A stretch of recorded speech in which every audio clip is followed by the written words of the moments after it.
وعلیکم السلام ورحمت الله وبرکاته. یو ورور حضرت بلال په نامه له پاکستان نه پوښتنه کړې. د ورور پوښتنه داسې ده چې د دیرا چې تنبل ورته وایي بعضې خلک او ډول چې طبل ورته وایي، د دې دواړو په مابین کې د ګناه څومره فرق ده؟ نو محترم وروره، یوه مسئلې ته د فکر وي، زه باید دا جواب لږ مفصل تا ته وکم وروره. علما وی هر هغه شی چې په سړي کې طرب او نڅا پیدا کوي. ګوره وروره، دا یعنی دا موسیقي په اسلام کې کم شی ده. اگر چې موسیقي په اصل کې فرق لري، بعضې داسې موسیقي ده چې په وهلو باندې دي، لاسونو باندې وهلو باندې کیږي، چې دې ته غیر نفخیه وایي. یو هغه موسیقي ده چې هغې ته نفخیه وایي. نفخیه هغه ته وایي چې په پوکولو باندې، لکه شپېلۍ، بعضې نور شیان دي، آلات موسیقي دي چې پوکوي یې نو بیا په پوکولو باندې هغه کیږي. یعنی سړي کې نڅا راولي، چې کله شپېلۍ واوري سړي کې داسې یو قسم حرکت راولي، دې ته په عربي کې طرب وایي. او یا مثلا رباب واوري، یا ډول واوري، یا دیرا واوري، یا بعضې خلک بوشکه وهي. دا ټول ناروا دي، ځکه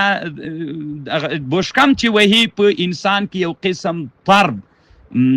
نڅا را پیدا کوي، سړی نڅوي دې ته چې وګډېږي. نو دا اسلام کې ناروا ده. صرف یوه خبره ستا د محترمه د دیرا په اړه باندې چې تنبل ورته وایي، د دیرا په اړه باندې محترمه علي قاري رحمه الله یو کتاب جوړ کړی، الاعتناء بالغناء فی الفناء. هلته یې داسې لیکلي: وذهب طائفة الى اباحة الضف مطلقا. بعضې علماو د دیرا مطلقا حلاله بللې ده، خو اصحابنا الحنفیة د من احناف علماو چې دا مطلقا نه ده جائزه کړي، خصو جوازه بنحو العرس، په واده کې جایز ده، لقول علیه السلام اعلنوا هذا النکاح واضربوه بالضف. نبی علیہ السلام وی چې واده وو نو دیرا ووهئ، اعلان وکئ، او واضربوه بالضف. د ترمیزی حدیث ده د عایشې رضی الله عنها. خو علی قاری رحمه الله وی وقیدوه، علماو دلته یو قید ورسره لګول، یعنی دیرا وهل په واده کې جایز ده، خو یو قید سته ورسره: اذا لم یکن فیه جلاجل، چې شرنګاني به نه وي ورسره. بعضې څنګونو کې داسې شرنګاني ورکړي وي جلاجل، فان الجلاجل بمنزلة جرس فیطرد الملائکه، لدی مجلس نه ملائکی تختی. او بل دادا ولأن الضفو فی زمن علیه السلام کانت ساذجتا. د رسول الله صلی الله علیه وسلم زمانه کې دغه دیراوي چې وي ساده دیراولي، یعنی شرنګانی نول پکې. دا یوه مسئله شوله. دلته خو یې تنا په علي قاري رحمه الله دیرا تنا په واده کې جائزه وبلله. نو دغه مسئله محترمه وروره د مونږ علي قاري رحمه الله بل کتاب جوړ کړی ده، دغه نوم ده فتح الاسماع فی شرح السماع. په هغه کتاب کې داسې لیکي: واما الضف فمباح فی العرس. دیراتنا په واده کې مباح ده، ونحوه لقوله علیه السلام اعلنوا هذا النکاح واجعلوه فی المساجد. نکاح په جمعات کې وتړئ، وضربوا علیه بالضفوف، او په واده کې دیرا ووهئ. رواه الترمذی عن عائشة رضی الله عنها. علی قاری سے په فتح الاسماع فی شرح السماع د دې کتاب په 113 صفحه کې بیا داسې لیکي: وفي معناه، دلته خو حدیث کې په واده کې جائز راغلی ده، وفي معناه اوقات السرور،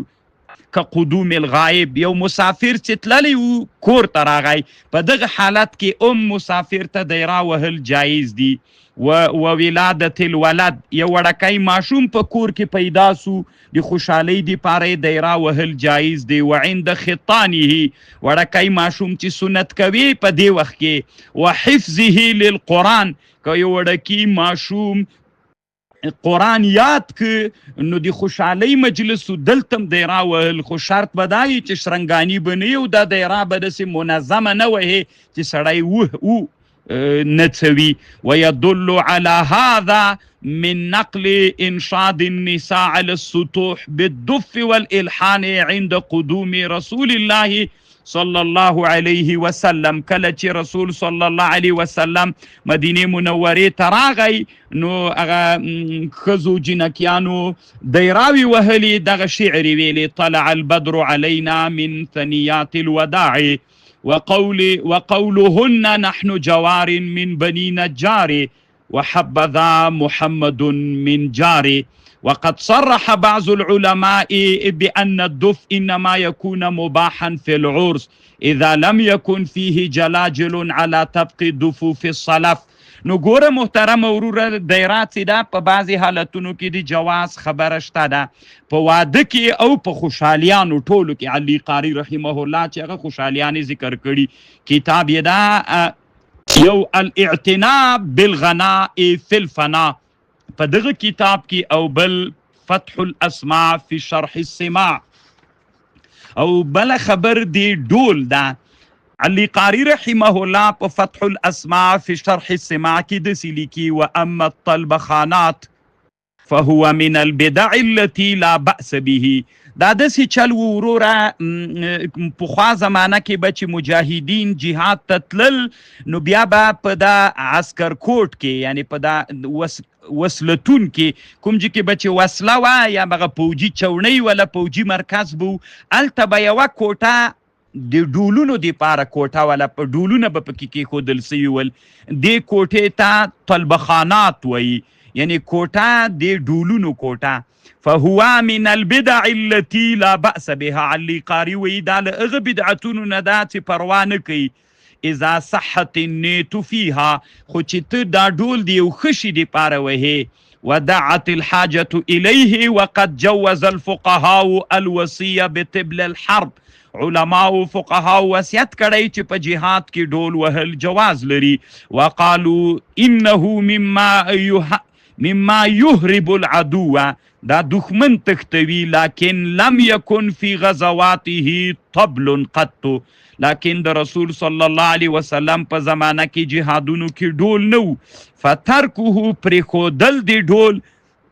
دا تأسیا به علیه السلام اولا دا ده چې ډول ونه وهل سي فإن الخير كله في اتباعه ترکا وفعلا اگر چې د ډول د جهاد دپاره علماو د جواز فتوا کړي خو د رسول الله زمانه کې نو اما په واده کې د رسول الله زمانه کې دیرا وه او ډول نو